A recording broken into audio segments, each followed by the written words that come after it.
Berjumpa kembali dengan Fajar B. Slase, staf khusus Menteri Hukum dan HAM bidang transformasi digital dalam sesi Falasto.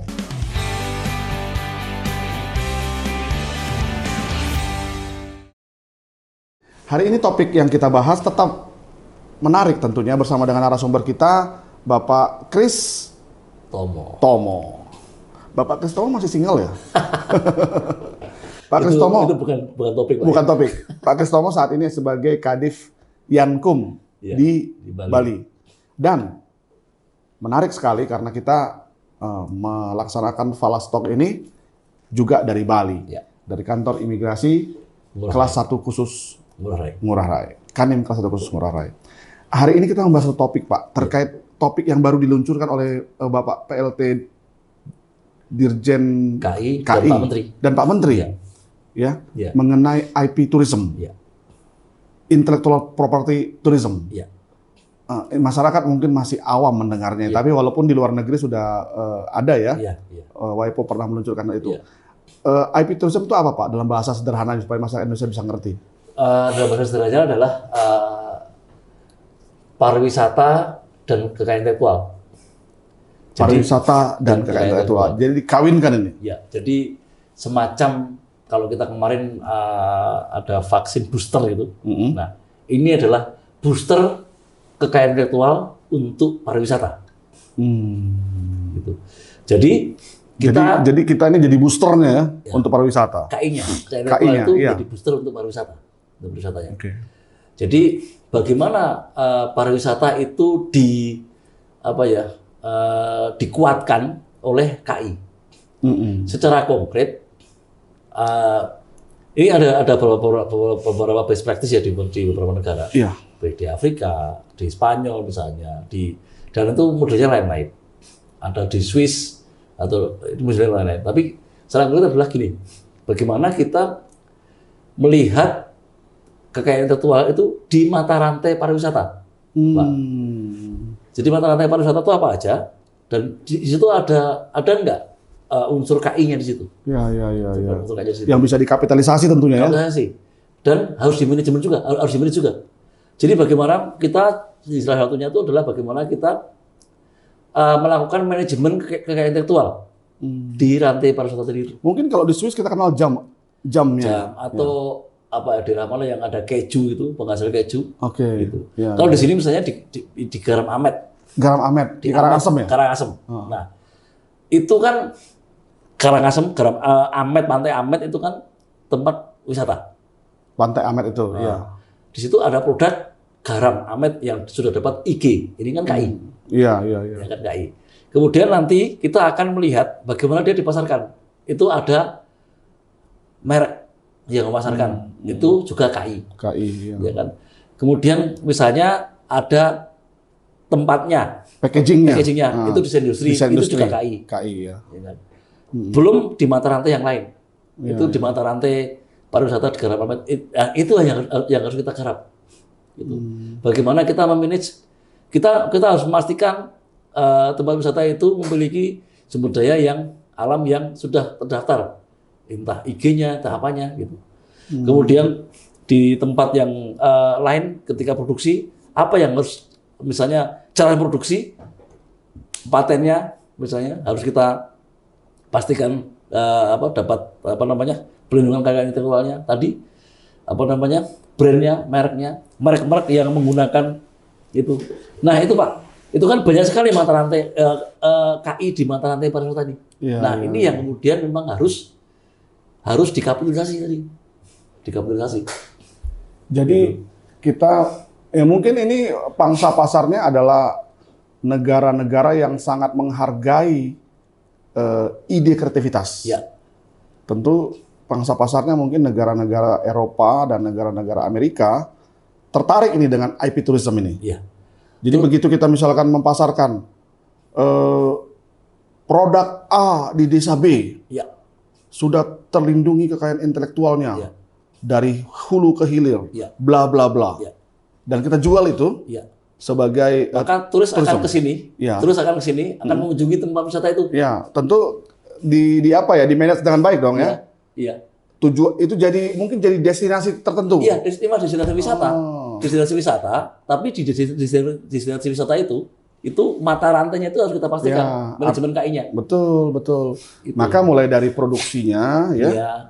Kemudian sampai kepada pemasarannya itu jadi bagian-bagian yang dikunjungi. Iya, persis. Ya kan? Persis. Dan di situ kan ada unsur KI-nya, Pak. Itu harus kita pastikan. Ya, nanti maka waktu dia diproduksi, ya kan, ini sudah didaftarkan dengan ID bla bla bla bla, nomor-nomor sekian. Persis. Nah, di Bali itu potensinya itu sangat berlimpah. Ya. Ada berapa IG? Itu kan bagian ya mereka yang punya IG. Itu bagian dari ini Pak, bagian dari yang dipromosikan sebagai teman-teman wisatanya. Iya. Misalnya Teluk Gringsing, ya, di Karangasem. Itu kan sebuah desa yang memiliki tradisi pembuat kain tenun yang di dunia itu cuma 3 teknisnya. Teknisnya cuma 3. Tenun apa 2 kali ikat, 2 ikat kain ikat double atau gimana tuh? Itu cuma di Gringsing, di India sama satu lagi di mana saya lupa.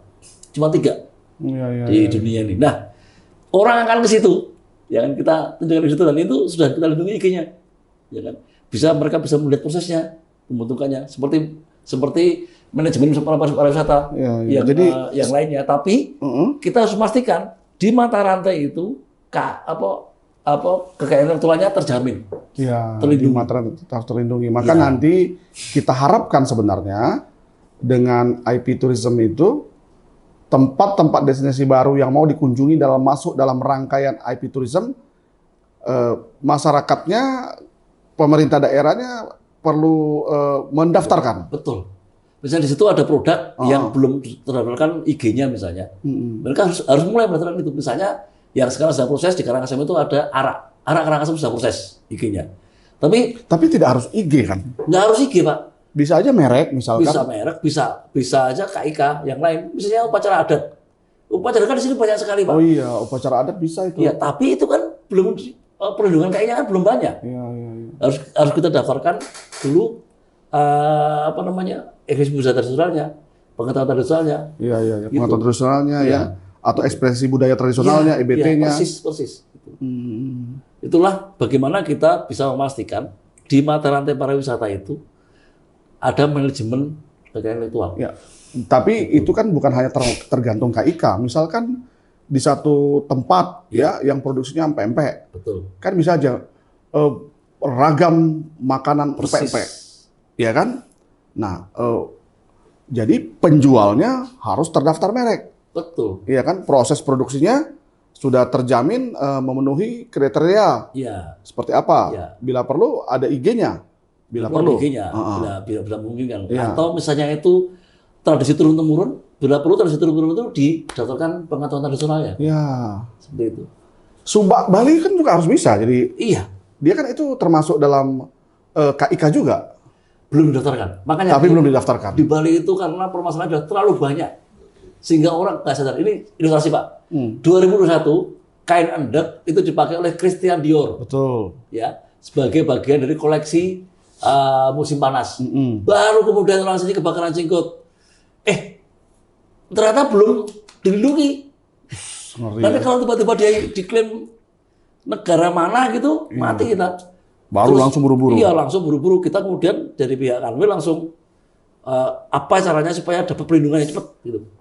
Yang paling cepat adalah pencatatan ekspresi budaya tradisional. Iya. IG kan agak lama. IG sambil menunggu IG. Iya. EBT cepat ya. EBT cepat.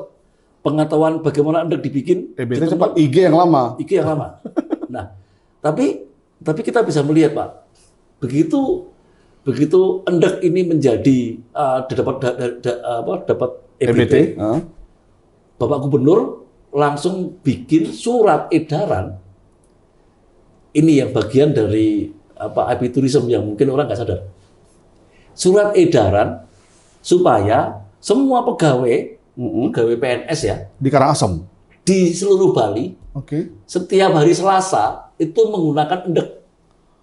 Termasuk instansi vertikal seperti kantor wilayah. Ya masyarakat ya. Setiap Selasa kita menggunakan endek. Karena sudah dipakai di luar negeri kan? karena sudah dapat EBT. Iya, dapat EBT. Ya. Salah satu, lah. Ya. Dapat EBT itu kan karena dipakai di Christian Dior. Ya, coba kalau nggak ada itu kan itu. Maksud saya itu di Bali terlalu banyak. Nah, yang saya maksud tadi dengan orang mungkin dari ini bagian dari habiturism. Bagaimana kemudian dengan ada surat edaran dari gubernur itu, maka para pengrajin tenun endek hidup ya. Orang jadi nyari kan? Seminggu sekali, bayangkan. Ya, orang jadi nyari. Dan hanya ada di sana. Iya, orang harus beli. Harus beli. Nah, itu ekosistem sudah mulai terbangun. Ya kan? Ya kan? Nah, jadi kalau ekosistem terbangun ini ya, itu peran pemerintah daerah tinggi loh. Tinggi. Kalau dia tidak buat kebijakan seperti itu, nggak akan bisa hidup. Dan ekonomi, praktis ekonomi bergerak. Iya. Roda ekonomi bergerak, ya kan? Dan kemudian orang turis senang lihat, ini ada kain bagus. Itu rangkaiannya banyak loh.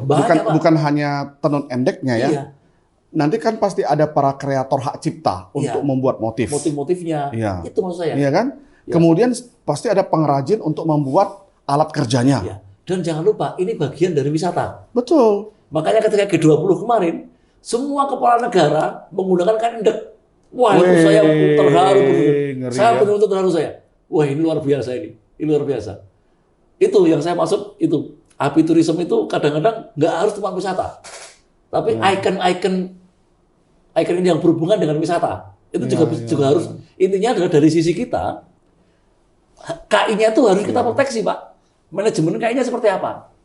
Dan ini tentu perlu sebuah perencanaan yang matang dan tidak harus sama. Iya. Karena tergantung apa yang mau kita kapitalisasi kan? Iya, betul. Contoh kemarin di Bali waktu launching itu kita membuat hal yang mungkin mungkin nggak terlalu spektakuler ya. Dalam arti gini, kita membuat pameran pameran KI bersama mobile API klinik ya. Di Ubud. Oke. Kita emang sengaja pilih tempat wisata. Tempat wisata di mana turis datang ke situ dan mereka lihat, ada event ini, gitu kan. Ada pameran dari UMKM di tempat wisata. Wisata yang banyak turisnya. Gitu. Baik.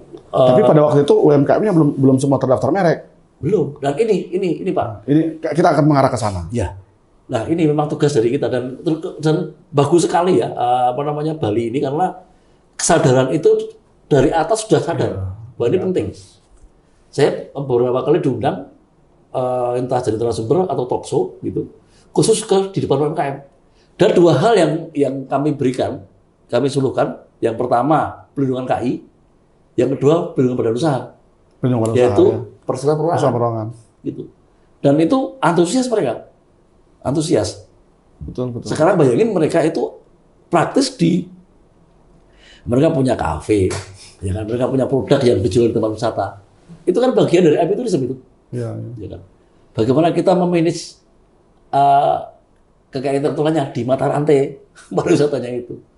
Kita memastikan itu. Tahun depan ya, ini baru masuk habiturism. Tahun ini sudah launching. Ya, tahun depan kan tahun merek. Ya. Tapi sekaligus juga Bali sebagai pilot project habiturism. Ya. Nah, formatnya mungkin sedang digarap ya. Ya. Seperti apa modelnya.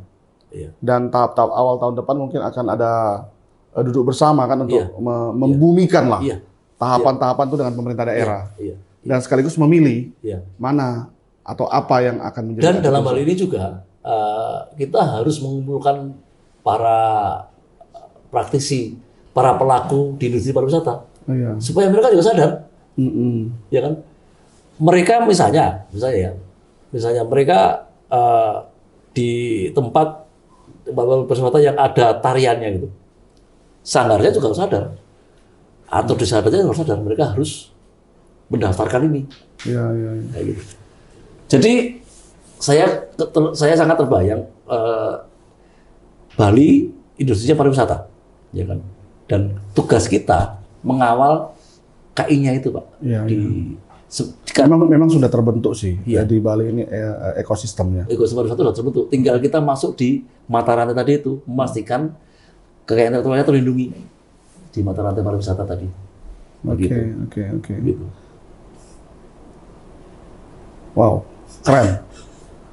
Keren sekali. Itu nggak keren sih Pak. Itu ya bukan keren, tapi maksud saya itu sesuatu yang harus kita lakukan. Nah sekarang kan pasti berpikir gini, apa benefitnya? Buat siapa? Hah? Buat siapa? Ya buat masing-masing bagian. Nah, Kan kita kan mungkin jangan mengikuti sebuah gerakan, tapi gerakan itu gerakan yang memang kita menjadi follower gitu. contoh nih Pak, contoh begini. Ini selalu saya sampaikan kepada teman-teman UMKM. Ketika kamu punya produk, itu harus dilindungi dari awal. Dari pertama harus dilindungi. Mungkin saat ini usaha kamu masih kecil. Ya. Kamu jangan berpikir saat ini. Berpikirlah 5 tahun lagi. Yang namanya brand atau merek itu kan janji kamu kepada klien kamu. Sekarang, bagaimana harga kopi di gerai yang ada S sama huruf K terakhirnya, itu satu cangkir bisa 100.000, kopi yang sama di tempat UMKM paling 20.000. Ya. Kenapa? Karena merek itu punya value. Ya. Bagaimana mungkin ketika masa pandemi, kita menggunakan masker kain yang harganya paling mahal 20.000, Louis Vuitton mengeluarkan masker kain harganya 5 juta dan laku. Laku. Ini antara Starling versus Starbucks nih. Ya. Artinya apa? Artinya brand merek yang Anda miliki itu punya value ke depan. Betul. Berarti setiap UMKM Iya. harus bermimpi besar. Iya. Ya, jadi waktu memulai usaha, dan bermimpilah besar gitu ya. Misalnya punya restoran, punya warung sekarang kecil. Kita nggak tahu 5 tahun lagi. Tapi gini loh Pak, dalam konteks agriturism ini, kita kebayangan, misalnya di tempat pariwisata itu, misalnya ada restoran, kemudian ada tempat spa, di sini banyak tempat spa, kemudian spa Bali ya, kemudian ada produk-produk yang lain makanan dan lain-lain itu semua nggak dilindungi mereknya. Tiba-tiba ada orang datang, saya daftar, itu tempat restoran itu laku keras nih, saya daftar saya mereknya. Iya bisa. Bisa. Kemudian nggak bisa gunakan itu lagi. Iya. Dan terjadi. Nah, ekosistem yang sudah terbangun dengan bagus ini akan rusak jika kita nggak melindungi kekayaan intelektualnya. Iya. Pentingnya kekayaan intelektual sebagai booster untuk pariwisata. Dengan adanya perlindungan kekayaan intelektual, maka value-nya dari produk misalnya itu bisa lebih mahal jadinya. Betul sekali. Dengan adanya itu, ketika kita bisa menghadirkan sertifikat IG, indikasi geografis, ke kopi Kintamani misalnya, atau ke garam Amet misalnya itu, ketika dia mau diekspor, harganya lebih tinggi. Iya. Kan gitu Pak. Artinya semua mendapatkan keuntungan. Ya, jadi pemerintah daerahnya iya, masyarakatnya iya, pelaku usahanya, bahkan nanti akan muncul komunitas-komunitas penyelenggara. Iya. Yang juga mendapatkan keuntungan. Itu. Oke, Pak, ini luar biasa IP Tourism. Kita berharap Bali bisa sukses menjalankan amanat ini, sehingga bisa menjadi menginspirasi daerah-daerah lain. Iya. Tahun depan ini tahun tantangan bagi IP Tourism di Bali. Betul. Dan Kemenkumham tentu akan berperan besar di sana. Betul, harus Pak. Khususnya di pelayanan hukum kekayaan intelektual. Apa harapan Bapak kepada jajaran kita lah terutama untuk mensukseskan IP Tourism ini di Bali? Mau nggak mau kita harus menyadari bahwa pentingnya manajemen aset kekayaan intelektual di mata rantai pariwisata. Penting sekali. Kita memastikan itu semua terlindungi sehingga mendapatkan value yang lebih tinggi. Kemudian dan yang lebih itu utama lagi, pentingnya bagi kita untuk mengajak mereka-mereka yang ada di industri itu, terutama UMKM, ya kan? Sebenarnya saya tergelitik kalau kita bicara mata rantai kekayaan intelektual. Iya, mata rantai pariwisata. Dalam mata rantai pariwisata ini kan ada mata rantai kekayaan intelektual sebenarnya. Iya. Nah, mata rantai kekayaan intelektual yang paling melekat di masyarakat, mungkin di Bali itu adalah merek dan hak cipta. Betul ya? Betul, tapi di luar itu juga banyak Pak, kekayaan intelektual komunal. Iya. Nah, kalau kita bicara tentang pelaku-pelaku usaha yang jualan itu kan merek, kemudian hak cipta untuk berbagai inilah. Industrinya. Iya, betul. Gitu. Nah, tapi perlindungan kepada pelaku usaha ini kan yang pertama mereknya. Betul Pak. Ya? Betul. Sudah pernah diinventarisasi berapa merek yang bermohon, berapa yang terdaftar? Di Bali kita termasuk kanwil dengan kinerja terbaik kemarin karena permohonannya termasuk permohonan terbanyak. Permohonan? Iya. Yang terdaftar? Yang permohonan kan terdaftar dari pusat, nanti dia akan verifikasi Pak. Dan itu kan kayak merek kan butuh waktu 2 bulan gitu kan untuk itu. Oh tidak, lebih dari itu. Ya. 9 bulan Pak. Ya. Maksudnya kan itu kan ada keberatan dan lain-lain kan nanti kan itu. Ya. Ini memang ada sesi khusus untuk membahasnya. Iya, sesi lain ya kan. Iya. Baiklah, kita tentu berharap banyak supaya turis wisata bisa hidup dengan booster KI. Ya. Emang KI ini luar biasa. Sebenarnya Kementerian Kekayaan Intelektual atau Kementerian Hukum dan HAM nih. Sahabat Falastalk, jangan lupa selalu bergabung di Falastalk karena sesi-sesi yang kita bahas ini semakin lama semakin menarik. Dan sesi yang kita bahas kali ini adalah IP Tourism.